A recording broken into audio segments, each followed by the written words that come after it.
ఆనందమే పరమానందం చిన్నక్క మాటకి స్వాగతం. అందరికీ నమస్కారం అండి. ఆ రోజు నా బర్త్డే.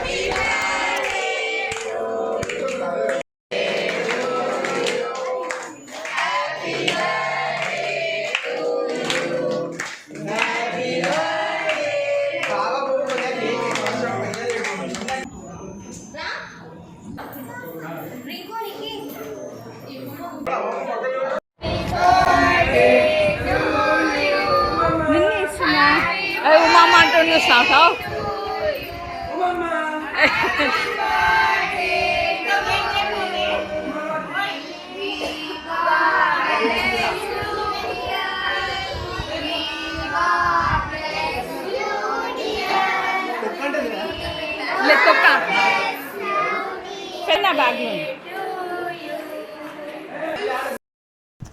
అందరము తంజావూరుకి బయలుదేరాము.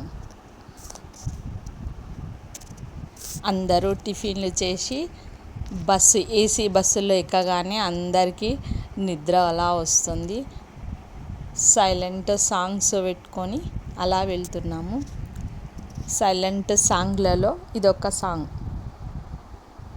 కొమ్మ కొమ్మకు సన్నాయి కోటి రాగాలు ఉన్నాయి, ఏమిటి మౌనం ఎందుకీ ధ్యానం, కొమ్మ కొమ్మకు సన్నాయి కోటి రాగాలు ఉన్నాయి, మనసులో ధ్యానం మాటలో మౌనం అనే సాంగ్ వినుకుంటూ అలా వెళ్ళిపోతున్నాం.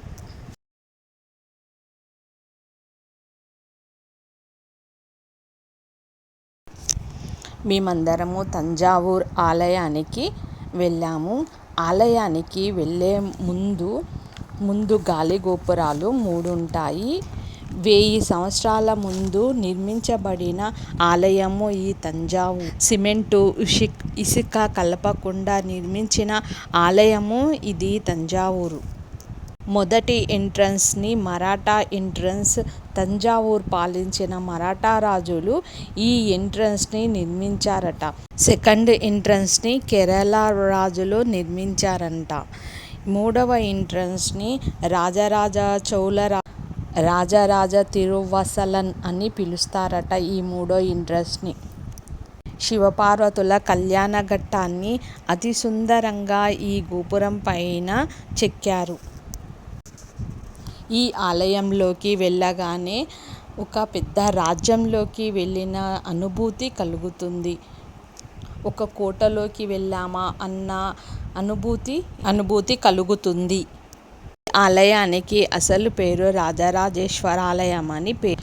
ఇక్కడ చివరిగా మరాఠా రాజులు పరిపాలించారట. ఈ పరిపాలించడం వల్ల ఈ దేవాలయానికి బృహదేశ్వర ఆలయం అని పేరు పెట్టారు. ఈ ఆలయాన్ని 1000 సంవత్సరాల నుండి 1010.5 సంవత్సరాల వరకు నిర్మించారని ఇక్కడి వారి కథనం. ఏనుగుల సహాయంతో ఈ ఆలయాన్ని నిర్మించారట. ఈ ఆలయము 216 అడుగుల ఎత్తు. ఈ ఆలయానికి ఇరుప్రక్కల గణేశుడు, అమ్మవారు ఉంటారు. సిమెంటు, ఐరన్ ఎటువంటి ఖనిజ సంపద వాడకుండా ఈ ఆలయాన్ని నిర్మించారట. ఈ ఆలయం పైన చెక్కిన శిల్పాలు చాలా అద్భుతంగా ఉన్నాయి. ఈ ఆలయంలో శివలింగము 13 అడుగుల ఎత్తుతో ఉంటుంది. ఈ ఆలయంలో ఎంతమంది ఉన్నా ఇంత శబ్దం కూడా వినిపించదు.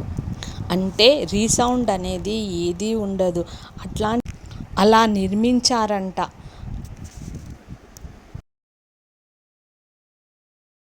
ఈ ఆలయంలో ఎన్నో సొరంగాలు ఉన్నాయట. ఆ కాలంలో రాజులు ఈ సొరంగాల నుంచి ఆలయానికి వెళ్ళి దర్శనం చేసుకునేవారట. రాణులు కూడా ఈ సొరంగాల నుంచి వెళ్ళి ఈ శివలింగాన్ని దర్శించుకునేవారట. ఈ ఆలయము నీడ నేలపైన పడదు.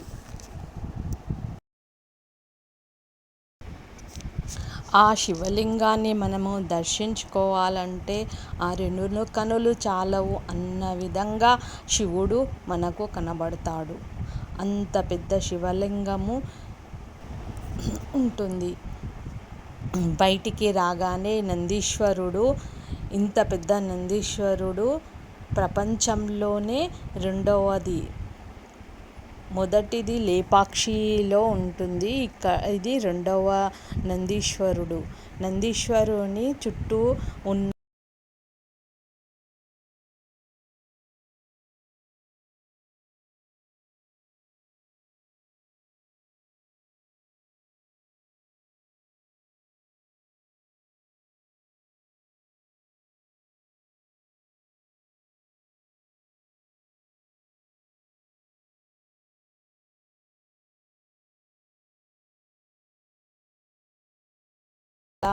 కష్టంగా ఉండే 12-1 అవుతుంది. ఆ టైంకి ఎండ మాత్రం చాలా ఉండే.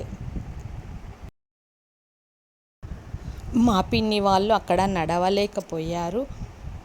మా తమ్ముడు వాళ్ళు వీల్ కుర్చీలో కూర్చోబెట్టుకొని తీసుకెళ్ళారు.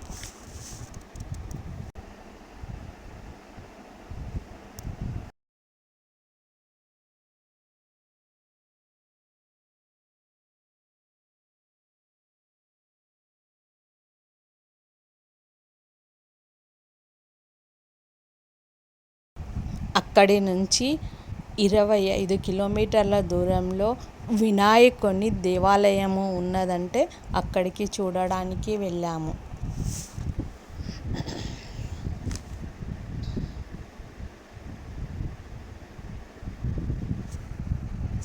చాలా పెద్ద ఆలయము. అక్కడ ఆ స్వామివారికి పూజలు జరుగుతున్నవి. రాత్రి 7-7:30 అవుతుంది. అక్కడి నుంచి స్వామివారికి ఊరేగింపుగా తీసుకొని వచ్చి అక్కడ ఒక చిన్న దేవాలయం ఉంది. ఆ దేవాలయం నుంచి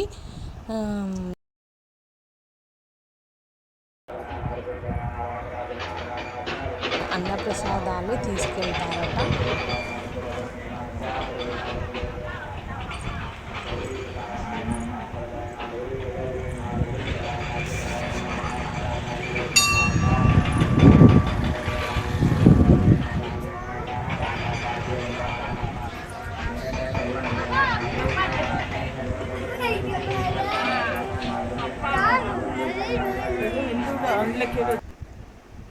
లైక్ చేయండి, షేర్ చేయండి, ప్లీజ్ సబ్స్క్రైబ్.